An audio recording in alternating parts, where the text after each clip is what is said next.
हमारे देश में अब मुझे ये समझ में आने लगा है कि किसी भी भारतीय नागरिक को चिकित्सा सुविधा की जरूरत नहीं है, चिकित्सकीय ज्ञान की जरूरत है। हेल्थ फैसिलिटीज नहीं चाहिए, नॉलेज चाहिए। नॉलेज की बहुत कमी, और इतनी कमी है कि पढ़े लिखे लोग उससे ज़्यादा पीड़ित हैं। छोटी छोटी बातें नहीं जानते। पानी को उबाल के पीना, ये इतनी छोटी सी बात है, लेकिन आज के समय की बीमारियों में सबसे इफ़ेक्टिव है, खासकर 3 महीने की ये जो। तो आप उनको बता दो भैया पानी उबाल के पियो, उबाल के पानी पीने से क्या होता है वो समझा दो उनको, 10 मिनट में समझ में आ जाए। फिर उनसे कहो कि खाना खाते हो तो कुछ ये खाओ ये मत खाओ, क्योंकि दिनचर्या ऋतुचर्या जो आयुर्वेद की है ना, वो जरूर सीख लो। दिनचर्या और ऋतुचर्या जरूर सीखो, आयुर्वेद की बहुत आवश्यक है। और आपको मैं एक किताब का नाम बोल के जाता हूँ, इसको पढ़ो। भगवत गीता जैसे पढ़ी जाती है, रामचरितमानस जैसे पढ़ी जाती है, उस किताब का नाम है अष्टांग हृदय। इसका एक दूसरा नाम भी है अष्टांग संग्रह, पुराना नाम अष्टांग हृदय। ये किताब का जो स्वस्थ व्रत है ना, वो ऐसे पढ़ो जैसे आप धार्मिक पुस्तक पढ़ते हो, और उसको बार बार पढ़ो, बार बार पढ़ो तो याद हो जाएगा, कंठस्थ हो जाएगा। उसमें 2000 सूत्र हैं। ये सूत्र लोगों को बताना शुरू कर दो। छोटे छोटे सूत्र हैं, जैसे खाना खाने के बाद पानी मत पियो, स्वस्थ रहना है जिंदगी भर तो खाने के 1 घंटे के बाद पानी पियो। क्यों नहीं पिए वो आप सब जानते हो, सरल भाषा में उनको समझा दो। फिर उनको बोलो पानी पियो तो घूंट भर भर के पियो, सिप करके पियो, ताकि ज़्यादा लार शरीर में जाए, वात पित्त कफ तीनों संतुलित रहे। ठंडा पानी कभी मत पियो। मैंने दुनिया में ठंडे पानी पीने वालों को बहुत देखा है। यूरोप और अमेरिका के लोग चिल्ड वाटर पीते हैं, बर्फ़ का पानी फ्रिज में रख के पीते हैं। परिणाम जानते हैं क्या होता है? सवेरे जब टॉयलेट रूम में जाते हैं तो 1-1 घंटे बाहर ही नहीं आते। उनको पूछो भाई तुम क्या कर रहे थे 1 घंटे वहाँ?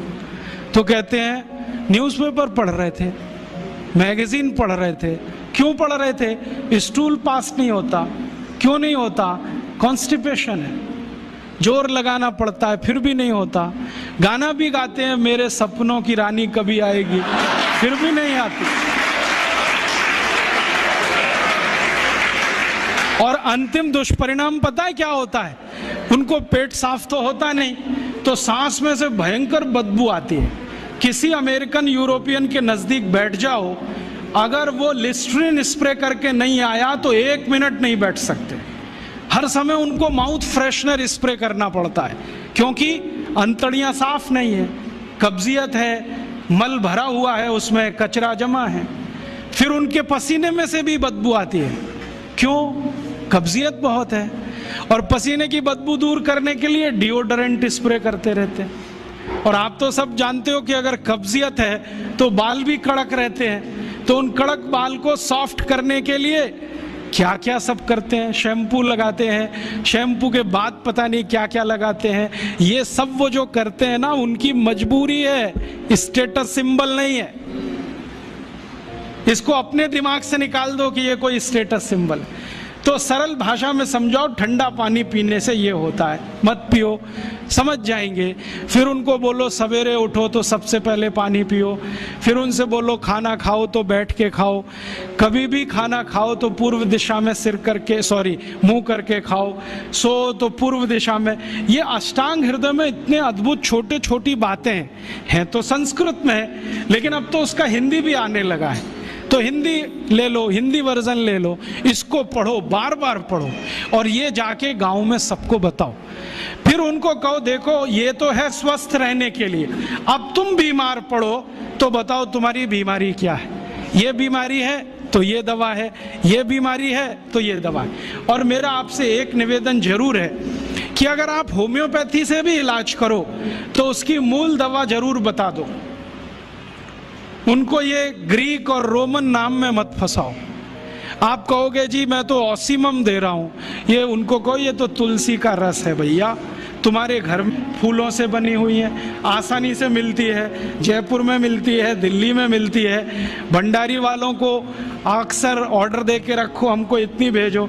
उनको जो पता चल गया कि आप प्रचार के लिए कर रहे हो तो मुफ्त में भी दे देंगे आपको।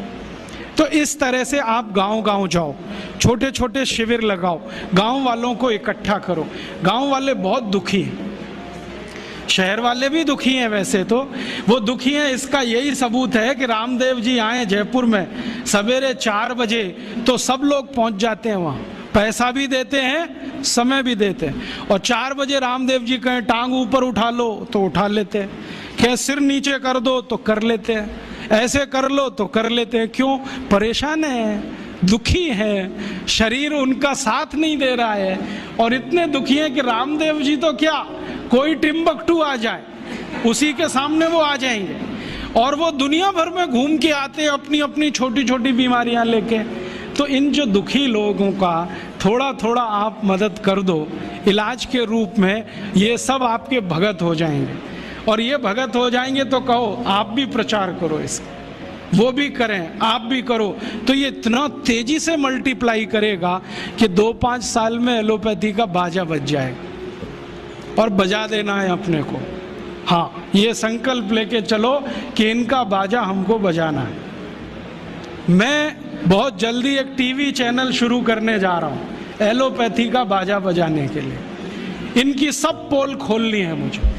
हाँ, इनकी इतनी पोल हैं मेरे पास, कम से कम 1,500 से ज़्यादा डॉक्यूमेंट्स हैं जो एलोपैथी के गंदेपन को सिद्ध करने वाले, इनकी निकृष्टता को सिद्ध करने वाले, ये कितने अनसाइंटिफिक हैं वो बताने वाले हैं, कितने डॉगमेटिक हैं वो बताने वाले हैं।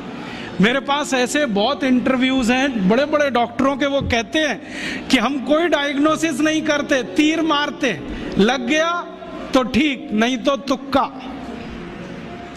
और वो कहते हैं हम तो एक ही सिद्धांत पे काम करते हैं, ट्रायल एंड एरर, देते जाओ गलतियां करते जाओ, देते जाओ गलती, भले मर जाए पेशेंट उसमें।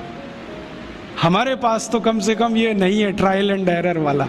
हम तो जानते हैं कि तुलसी है तो उसके ये गुण हैं तो ये रिजल्ट आना ही चाहिए, मेथी है तो उसके ये गुण हैं तो ये रिजल्ट आना ही चाहिए।